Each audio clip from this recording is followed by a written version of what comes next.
Hey guys, welcome back for another episode of The Suited Shootist. I'm doing the whole loungewear thing today because we are touching on Comfrot again. Although you don't necessarily have to dress like you just got out of the gym to be comfortable, but that's not what we're talking about here.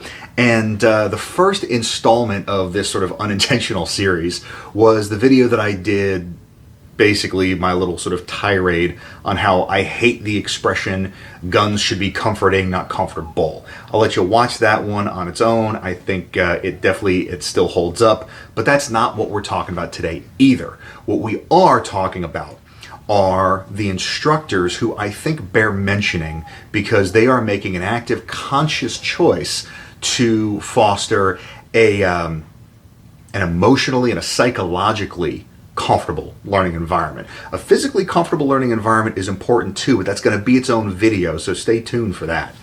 And especially when you look at the fact that we have the largest crop of first-time gun owners and first-time gun carriers ever, with the highest number of states in our nation's history allowing constitutional carry, and the fact that we've got more gun owners from the broadest and most diverse population that we ever have, the fact that you have instructors out there, especially at the entry level, that are making the intentional choice to make this material as accessible and as approachable as possible to the widest range of folks, I think is fantastic.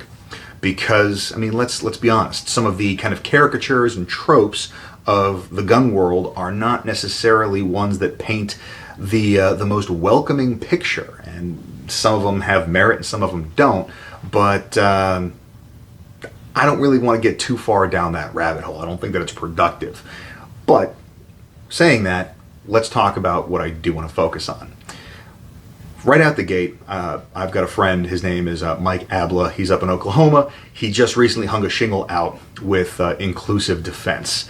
And he and I have been students together in a couple of classes. We've had some exchanges, just kind of talking concepts and things like that. So while I haven't yet had the privilege of sitting through his curriculum, I have no doubt that it is spectacular. And some folks that I hold in very high regard have also said some pretty positive things about it. So I definitely feel like he is worth a mention. If you're in the Oklahoma area, certainly look him up. The next one that is fairly topical is Tiffany Johnson and Akil Kadir of the Citizen Safety Academy just recently made an appearance on Lee Weems' podcast. I'll go ahead and I'll link that over as well because, again, what they really touched on was gateway instruction. These are, the classes, the true entry-level classes geared towards people that didn't grow up in gun culture and maybe have never even touched a firearm before. And the efforts that they're putting forward to create an instructor program for that student base. It is a fantastic episode, 100% worth a listen, whether or not you particularly have any aspirations of being an instructor. And the thing that they really drive home that is going to be kind of the core of this entire video is there is no voter registration, there is no pledge of philosophical alignment when someone goes to the gun shop and they buy a defensive firearm. So bear that in mind. Just because somebody is a gun owner doesn't necessarily mean that they live like you, think like you, believe like you, and that's perfectly fine. The reality is that self-defense is a human right, and there is no cover charge. There is no political affiliation, religious affiliation, sexual orientation, anything else. And the unfortunate reality is that gun ownership has been swept up in the culture war, but it really doesn't need to be. And so the more we can not play into that narrative, and the more we can make these ideas of self-preservation and being capable defenders universally accessible, the better, because that means more allies we're going to have.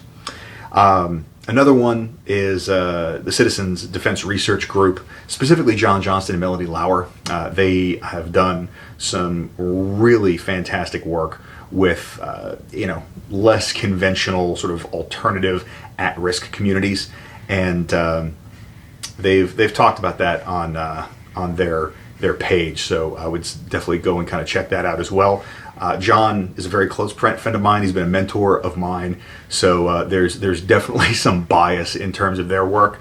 But again, I think that it certainly bears out.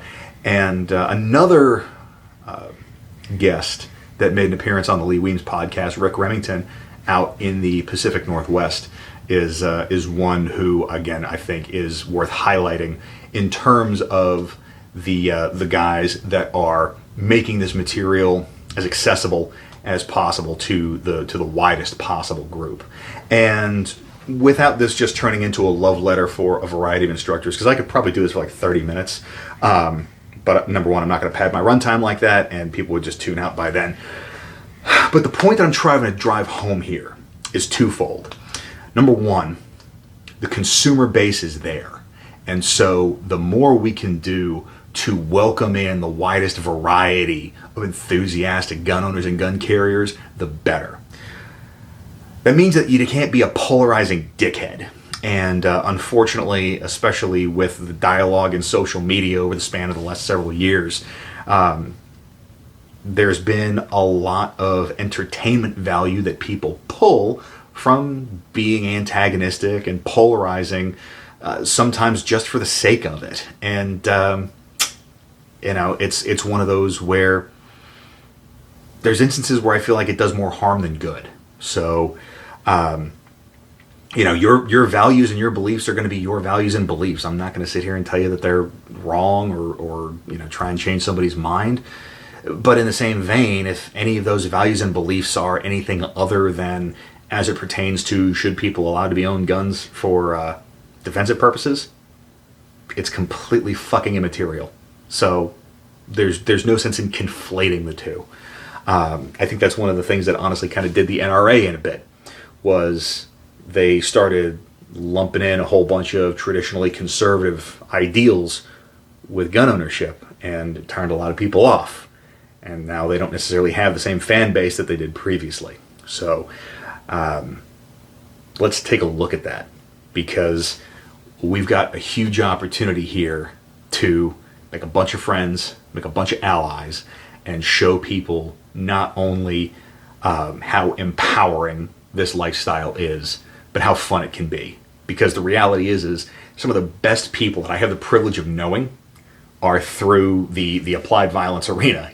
I forget if it was Craig or Paul Sharp who said the most well-adjusted people I know beat the hell out of each other, choke each other out, and simulate killing each other on weekends. And there's certainly some validity to that. But let's work on being a bit more the gateway and a little bit less the gatekeeping. So I don't expect this is going to be the most popular video I've done, but I definitely wanted to kind of get that point across. So I'd be interested to hear, what are some efforts that you've taken to make gun culture accessible to other folks? And I would be remiss, I've been stealing his line for the entire video, Professor Yamane at Wake Forest, Gun Culture 2.0 and Gun Curious. Those blogs are another fantastic effort. He just dropped his video on taking his students to the gun range as a field trip for his sociology class. Definitely check that out too. So what are your efforts? What have you done to sort of expand the 2A community? I'd love to hear that down in the comments. So yeah, aside from that, if you like the video, give it a thumbs up. If not, feel free to shit talk me down in the comments too. And yeah, other than that, hope everybody has a fantastic week. Stay dangerous and stay sharp.